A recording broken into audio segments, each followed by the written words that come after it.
Have you ever felt like you're just going through the motions? Wake up, work, eat, sleep, repeat. It's easy to get lost in the routine, to feel like life is happening somewhere else, to someone else. We scroll through social media, seeing highlight reels of epic adventures and grand achievements, and it can make our own quiet lives feel small. But what if the secret to a meaningful life isn't about climbing mountains or changing the world? What if it's hidden right here, in the ordinary, everyday moments we so often overlook? Today I want to talk about a concept that has truly changed how I see my own life. It comes from Japan, a culture with a deep appreciation for the subtle beauty of the everyday.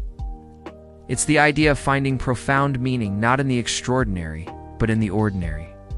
It's about shifting our focus from the big, noisy goals to the quiet, gentle rhythms of our daily existence.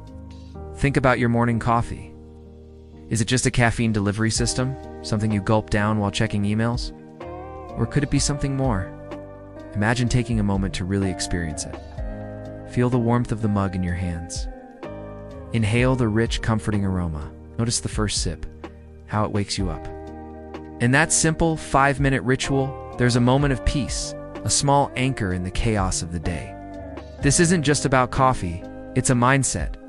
It's the philosophy of ichi, which translates to one time, one meeting. It reminds us that every moment is unique and will never happen again. That morning coffee, that specific ray of sunlight hitting your desk, that brief chat with a neighbor, they are all once-in-a-lifetime events. When we start seeing them that way, the ordinary becomes precious. Another beautiful Japanese idea is ikigai. You've probably heard of it. It's often shown as a Venn diagram, where what you love, what you're good at, what the world needs, what you can be paid for, all intersect. But its true essence is simpler and more personal. It's about your reason for being, the thing that gets you out of bed in the morning, and it doesn't have to be your job or a grand passion.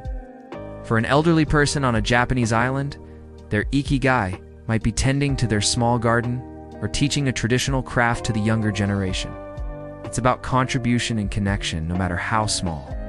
What's your reason to get up? It might be caring for your pet, perfecting a recipe, or simply the joy of your morning walk. Your ikigai is your personal source of value and motivation. Let's also consider the concept of wabi-sabi. This is the appreciation of beauty in imperfection and impermanence. In a world obsessed with flawless filters and perfect aesthetics, wabi-sabi invites us to find beauty in the cracked teacup, the weathered wooden bench, the fading photograph. It teaches us that life isn't about being perfect. It's about the journey, the growth, the scars that tell our story. Your home doesn't need to look like a magazine cover. Your life doesn't need to be a perfectly curated narrative. The chipped mug you love, the mess from a fun afternoon with your kids, the laugh lines around your eyes, these are all signs of a life being lived. Embracing wabi-sabi means letting go of the pressure to be perfect and finding peace in the way things truly are. And how do we apply this? Let's get practical. It starts with mindfulness, but not the kind that requires you to sit on a cushion for an hour. It's about bringing gentle awareness to your daily tasks. When you're washing the dishes, for example, instead of rushing through it while mentally planning your next day, just wash the dishes. Feel the warm water on your hands, see the soap bubbles shimmer, hear the clink of the plates. The Zen master Thich Nhat Hanh said, "If you can't wash the dishes mindfully, you won't be able to drink your tea mindfully either." The goal isn't to turn chores into a transcendent experience, but to simply be present for your own life. When you're fully in the moment, you're not worrying about the past or anxious about the future. You're just here. And here is where life happens. Another practical step is to create small, personal rituals. These aren't grand ceremonies. They're simple, repeated actions that bring you a sense of comfort and stability. Maybe it's stretching for 5 minutes every morning when you wake up. Maybe it's lighting a candle before you sit down to read in the evening. Or maybe it's the simple act of putting on a specific playlist while you cook dinner. These rituals become little islands of peace in your day. They are intentional acts that say, "This moment is for me." They punctuate our days with meaning and help us feel more grounded and in control, especially when life feels overwhelming. Let's also talk about komorebi. This is a beautiful Japanese word that doesn't have a direct English translation. It refers to the sunlight that filters through the leaves of trees. It's a specific, fleeting kind of beauty. Noticing komorebi is about training your eye to see the small, wondrous details around you. It's the way the rain beads on a window, the intricate pattern of a spider's web, the vibrant color of a single flower pushing through the pavement. Our world is filled with these tiny pockets of beauty, but we have to be looking for them. Try this. On your next walk, make it a game. Challenge yourself to find 3 small, beautiful things you've never noticed before. It could be anything.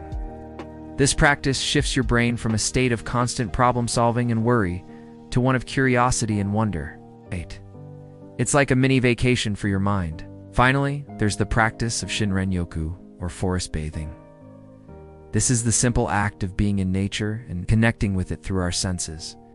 It's not about hiking for miles. It's about walking slowly, breathing deeply, and just being among the trees.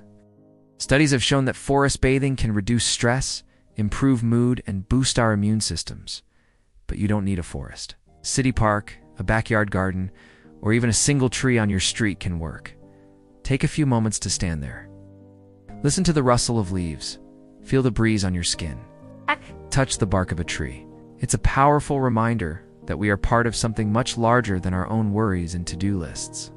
It reconnects us to the natural world, and in doing so, reconnects us to ourselves. So, the next time you feel that sense of emptiness, or that your life lacks meaning, I invite you to look closer, not further. The meaning you're searching for isn't in a different job, a different city, or a different life. It's right here, waiting to be discovered. It's in the taste of your morning coffee, the warmth of the sun on your face, the sound of a loved one's laughter, the quiet satisfaction of a task well done. It's in the beauty of the imperfect, the preciousness of the fleeting, and the wonder of the small. By embracing these simple philosophies, we can transform our ordinary days into a life of quiet, profound, and deeply personal meaning. Life isn't a dress rehearsal. This is it. Let's start paying attention. Thank you so much for spending this time with me today. If this resonated with you, I'd love to hear about the small moments that bring you joy in the comments below. And if you'd like more reflections like this, please consider subscribing. Take care.